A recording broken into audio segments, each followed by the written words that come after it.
लड़की जिसकी हल्दी की थाली में सजी थी 100 साल पुरानी बदला लेने वाली रूह। और जब उसकी बेटी की शादी आई तो लाल चुनरी फिर से लौट आई।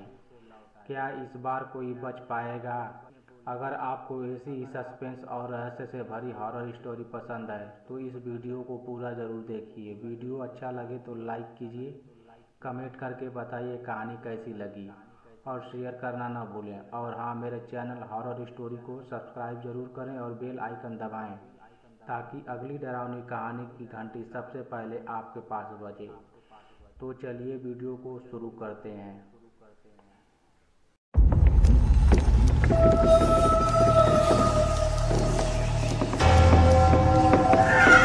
शादी को 10 साल बीत चुके थे। कमला अब 2 बच्चों की मां थी। आरव और अनया। हवेली में फिर रौनक थी, लेकिन कहीं न कहीं एक अजीब सी खामोशी अब भी दीवारों में दबी रहती थी। कमला अक्सर नींद में चिल्ला उठती, आंखों में वही डर, वही लाल जोड़ा। शायद भानुमति गई नहीं थी, बस चुप हो गई थी। रतनपुर अब बदल रहा था। गांव में अब बिजली, मोबाइल और टीवी सब आ गया था, पर विजय हवेली के तहखाने में कोई नहीं जाता था। उस लाल जोड़े के पास रखी चिट्ठी अब भी वैसी की वैसी थी। अगर फिर शगुन आया, मैं लौटूंगी। कमला की बेटी बिल्कुल अपनी माँ की तरह सुंदर और चंचल और होशियार। गांव में उसका रिश्ता एक पढ़े लिखे लड़के के समर्थ से तय हुआ, जो शहर में इंजीनियर था। सब फिर से खुशियां मना रहे थे।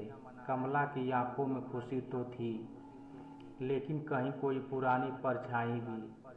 हल्दी की रस्म से 2 दिन पहले समर्थ की मां ने पुराने रीति रिवाजों के अनुसार शगुन भेजा। कमला उस दिन रसोई में थी जब नौकर ने आकर कहा, मालकिन, दरवाजे पर किसी ने शगुन की थाली छोड़ी है, ऊपर लाल चुनरी बंधी हुई है। कमला का शरीर थरथरा गया। वो दौड़ती हुई दरवाजे तक पहुंची और वही देखा, सुनहरी थाल, लाल चुनरी और उसमें वही महक, सड़ी हुई गुलाब जैसी। कमला ने थाली छूने से मना कर दिया, मगर घर की औरतों ने कहा, अरे बहू, ये सब वहम है, आजकल तो ऐसा कुछ नहीं होता। कमला कुछ नहीं बोली, मगर उस रात फिर वही हुआ। अनया के कमरे से हंसी की आवाज़ें आई, पर वो अनया की नहीं थी। दरवाज़ा खोला गया तो अनया बिस्तर पर बैठी थी, आंखें बंद पर होंठ हिल रहे थे। वे कह रही थी, ये लाल जोड़ा अब मेरा है और इस बार कोई तांत्रिक मुझे नहीं रोक सकेगा। कमला कांप गई। वो जान गई भानुमति वापस आ गई है। इस बार उसकी नज़र अनया के सुहाग पर है। कमला ने उसी रात तहखाने का दरवाज़ा खोला। लाल जोड़ा अब वहाँ नहीं था। अगले दिन गांव में अजीब घटनाएं होने लगी। कुएं का पानी काला हो गया, घरों में दीपक अपने आप बुझने लगे और हर घड़ी में 12 ही बजने लगा। कमला इस बार डरने वाली नहीं थी। वो गई एक पुराने पीर बाबा के पास, जो तांत्रिकों से भी पुराने रहस्य जानते थे। बाबा ने कहा, भानुमति की आत्मा अब और भी ज़्यादा शक्तिशाली हो चुकी है। उसे रोकने के लिए सिर्फ एक चीज़ चाहिए, उसकी अधूरी शादी को पूरा करना। उसकी आत्मा तभी मुक्त होगी जब वो दुल्हन बने और अग्नि के साथ फेरे ले। कमला हैरान थी, पर किससे? बाबा ने कहा, एक प्रतीक रूप, एक पुतला आग के चारों ओर घुमा दो और उस लाल जोड़े को पहनाओ जो उसने चुना है। शादी के दिन कमला ने सब छुपाकर वैसे ही किया। हवेली के आंगन में रात के तीसरे पहर आग जलाई गई। लाल जोड़ा एक लकड़ी के पुतले को पहनाया गया। कमला ने देखा, हवा में लहराता हुआ एक परछाई निकली। वो भानुमति थी। आंखों में सुकून था, जैसे 100 साल बाद उसे चैन मिला हो।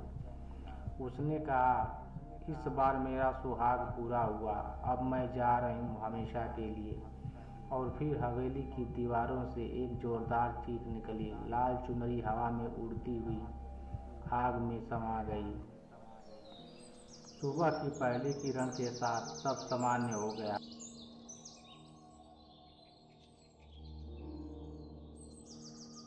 अनया की शादी हंसी खुशी से हुई, लेकिन तहखाने में अब कोई लाल जोड़ा नहीं था और न ही कोई चिट्ठी।